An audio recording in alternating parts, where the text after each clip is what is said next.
Polisielede word ontplooi by elk van die meer as 22.000 stempunte landwyd. Die polisie het reeds probleemgebiede uitgewys en het mense gewaarsku om nie gevaarlike wapens saam te neem wanneer hulle krisis gaan trek nie. You can't, for example, carry a firearm to the voting station or to any gathering for that matter. You can't be carrying spears and pangas and axes. All those that falls within the category of dangerous weapons are prohibited.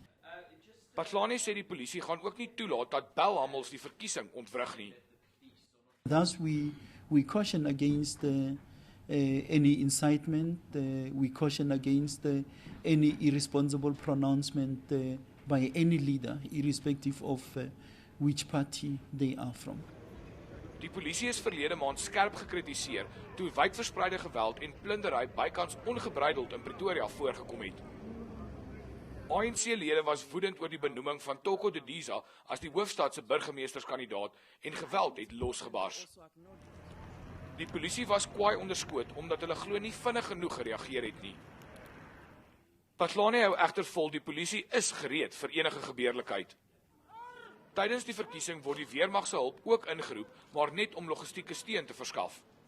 Patlane sê die polisie gaan ook na die verkiesing en die bekendmaking van die uitslae steeds ontplooi wees om Suid-Afrikaners se veiligheid te verseker. Gerard Pretorius, 1 Nuus, Pretoria.